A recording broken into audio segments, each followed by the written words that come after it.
Hello, welcome to our SOLIDWORKS design project presented by Jenna and Aiden Camlin for the Spring 2023 DFT 170 Engineering Graphics class at Cape Fear Community College and instructed by Dr. Hans Chapman.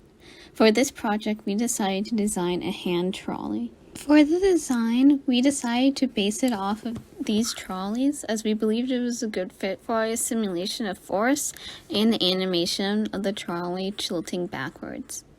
Our model is not the exact design of the trolley, but is a good representative for our framework.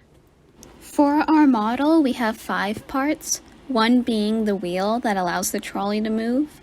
It will be moving on our axis part, which is on the bottom right of the paper. Then we have our main frame of the trolley, which is in the top left corner, and in the bottom left is our bottom attachment that is used to hold objects, and in the middle is the cap that will be attached to the end of the wheels. This is our main body that will be used as a handle and a frame for our trolley. To create the part, we created 2 planes and drew a path with lines on one plane. We then copied the path to the other plane, and our part has rounded bars on the outside of the frame created by the Structural Manager tool and extruded rectangles attached to the middle for structure. For our bottom piece, this is attached to our main body frame that allows for objects to be slid on top of and be picked up by the trolley. We used an L-shaped line where we extruded the midplane and thin feature in order to give it its shape. We also used the fillet tool to round out the edges. Here's our wheel design. We first had to create the outer part, which is in black. We made a rounded path using lines and used the tool Revolve Boss Extrude to give our smooth shape. We then created a half shape in the middle with lines and mirrored it to the other side of the wheel and revolved extruded again, which gave us the divot look in the middle. We then extruded cut a circle in the middle of where our axis bar will go. The axis, or wheel attachment, is used to maintain balance of the trolley and is the connection point of the wheels to the trolley's body.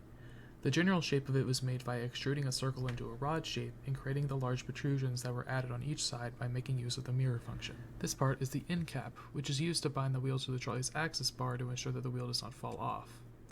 It is a simple hemisphere with a divot in the middle that was made using an extruded cut.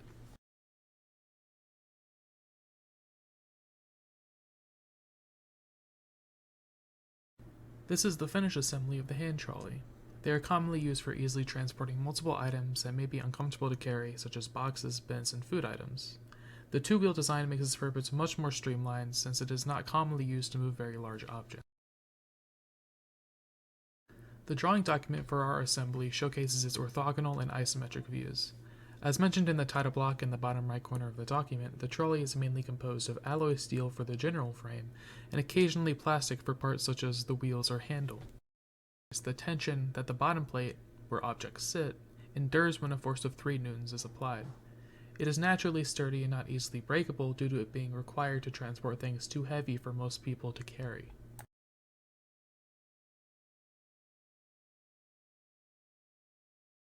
This animation is used to demonstrate the intended method of use for the hand trolley. The bottom plate is not meant to drag on the floor, so you lift up the front of the trolley and move it via the wheels in the back. Not only does this make transportation easier, but also makes it more difficult for carried items to topple over, since they are also resting on the trolley's main body in addition to the plate on the bottom. For what we learned from this project, it's that working as a team and evenly distributing workloads is very important. We also learned how to brainstorm multiple ideas and plan ahead of our project. Lastly, learning to professionally communicate allowed us to know each other's progress and reach out if help was ever needed. For our takeaways, we learned that we should spend more time brainstorming SOLIDWORKS tools and techniques to make our assembly more efficient. We also learned to spend less time focusing on small details of our model in order to get an efficient assembly. In other words, we should have prioritized function over looks.